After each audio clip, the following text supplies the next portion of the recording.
안녕하십니까. 통생통사 강동환TV입니다. 오늘 아침에 제가 이메일을 하나 받았는데요. 북한 연구소에서 보낸 논문 심사 의뢰 메일이었습니다. 그런데 제가 요즘에 해킹 메일이 워낙 자주 와서 국가정보기관이나 또 국가전산원에서 자주 전화를 받고 있는 그런 상황이었습니다. 오늘도 제가 한바탕면 속을 뻔했는데 이 메일을 받고 아무래도 주제나 이런 것들이 의심스러워서 북한 연구소에 직접 전화를 걸어서 이 메일을 보낸 게 맞느냐 물었더니 아이디는 맞지만 북한 연구소 공식 메일 주소가 아니었고 역시나 해킹 메일로 밝혀졌습니다. 북한의 이 해킹 메일의 수법이 날로 갈수록 교묘해지고 있습니다. 정말 하마터면 속을 뻔했고 첨부 파일을 10번 했는데요. 여러분들 의심이 조금이라도 들면 열어보지 않는 것이 가장 좋을 것 같고요.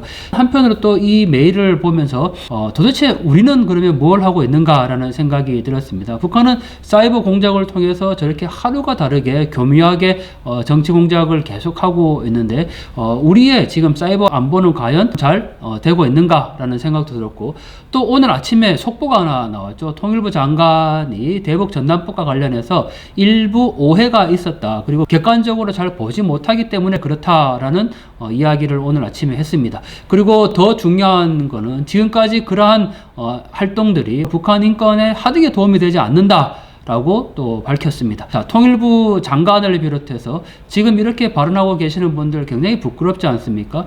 우리가 북한 주민들을 향해서 보내는 남한에 대한 이러한 소식들과 또 외부 영상물들은 북한 주민들의 눈과 귀를 띄우는데 굉장히 중요한 역할들을 하고 있습니다. 폐쇄된 곳에서 북한 주민들이 그나마 외부를 볼 수 있는 게 바로 한국에서 보내고 있는 이러한 외부 정보들인데, 그 자체를 하지 못하도록 지금 막아놓고는 마치 일부 사람들이 지금 잘못된 정보를 퍼뜨리고 있다, 이렇게 비겁한 변명을 하고 있습니다. 이 법안에 대해서 통일부가 이야기하고 있는 것은 접경 지역에 있는 주민들의 생명과 안전을 보호하기 위함이라고 자꾸 주장을 하고 있는데, 이 생명과 안전을 위협하는 것은 누구입니까? 바로 북한 당국입니다. 북한 군인들이 직접 총을 쏘고 있고 북한 당국이 거기에 대해서 군사적인 도발을 하고 있는데, 그러면 국민의 재산과 안전을 지켜야 될 우리 정부라면 북한 당국에 대해서 당연히 항의하고 이러한 일이 재발되지 않도록 요구하는 것이 그게 정상적인 일인 거죠. 어떻게 민주주의의 가장 기본인 표현의 자유를 하고 있는 국민들을 향해서 잘못이 있다, 그것을 범법자로 만들고 또 법안을 만들어서 이것을 제재하려고 하는지, 통일부나 또 법안을 발의한 국회의원에 대해서 그 진정성을 의심하는 겁니다. 자, 남북 관계에 있어서 어떠한 군사적인 이 갈등이 발생해서는 안 된다는 것에서는 전적으로 동감을 합니다. 그리고 대북 전단 활동을 하는 단체에 대해서도 공개적으로 미리 사전에 이야기해서 언론의 조명을 받고 또 그것을 통해서 모금을 하고, 이러한 방식에 대해서도 저도 물론 부정적인 입장을 가지고 있습니다. 가장 효과적이고 효율적인 방법으로 보이지 않게 민간이 활동을 해야 되는 것이죠.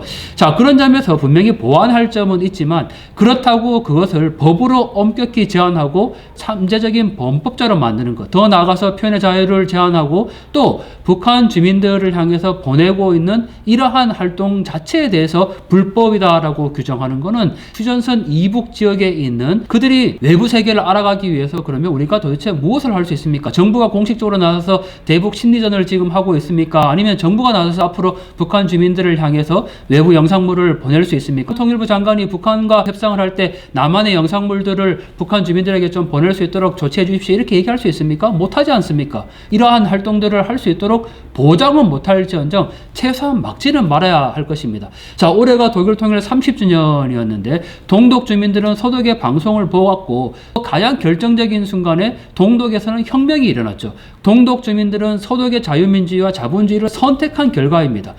자, 그렇게 선택할 수 있었던 이유는 무엇이었습니까? 서독의 방송을 통해서 끊임없이 서독의 자유민주주의를 간접적으로나마 경험했고 자본주의를 알았기 때문에 그런 것입니다. 동일하게 북한 주민들이 결정적인 체제 선택의 순간이 왔을 때 남한의 자유민주주의와 자본주의를 선택할 수 있도록 하기 위해서 결국은 남한을 알아야 할 텐데, 지금과 같이 폐쇄된 정보 또 외부 정보를 본다는 그 이유만으로도 심지어는 사형까지 당할 수 있는 사회에서 우리가 할 수 있는 일은 결국은 북한 주민들의 눈과 귀를 틔워주기 위해서 외부 정보를 계속 보내는 것이죠. 북한 주민들은 분명 알면 바뀔 것이다. 그것이 바로 저의 신념입니다.